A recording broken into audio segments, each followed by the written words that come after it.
Why do the theologians of church history regard the virgin birth as being important?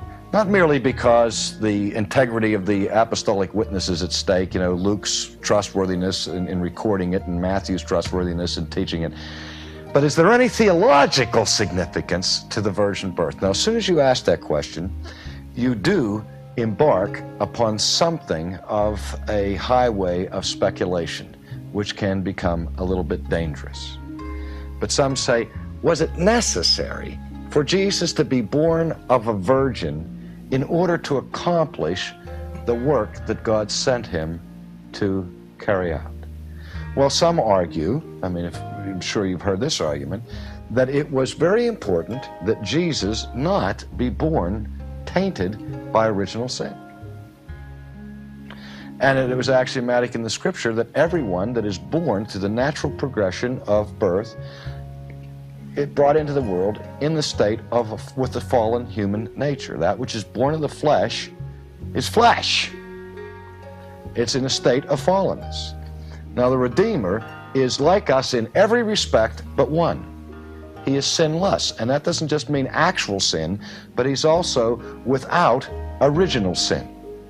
So some just simply see the explanation, the rational explanation for the virgin birth, as being focused strictly in the whole question of Jesus being born with or without original sin. Now there are some other nuances to that could get us into some parentheses that may last forever, but the other dimension that is often overlooked is that in the church's understanding of the Trinity and in the church's understanding of the person of Christ, the church has declared that in the Trinity we have one essence. How many persons? 3 persons.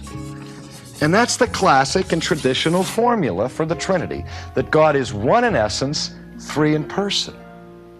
But how has the church confessed her faith in the mystery of the incarnation, in the person of Jesus? It's just the opposite. In Jesus, you have how many persons? 3? 1 person. 2 natures. Now, to understand that theologically, how can you have 1 person and 2 natures? Let me ask you this question. Did Jesus have a human nature? Was Jesus a human person? Yes. No.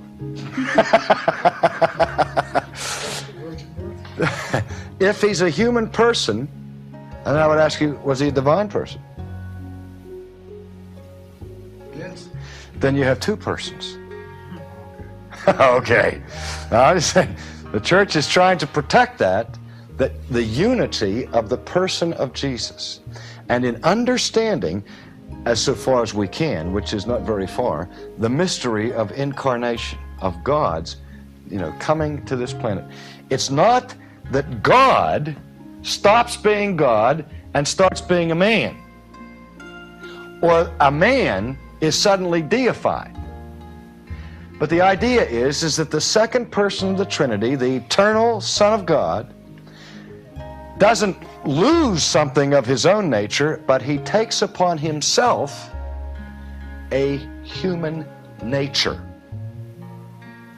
So that the second person of the Trinity adds to himself a human nature, not a human person. Otherwise, you have 2 persons. You've got 1 person with a divine nature and a human nature. The second person of the Trinity, the divine Logos, assumes a human nature. And he gets that human nature from the seed or from the woman. He gets the flesh or the humanity from Mary. The divine person, however, comes and acquires that and is born into this world. So that you have 1 person, 2 natures.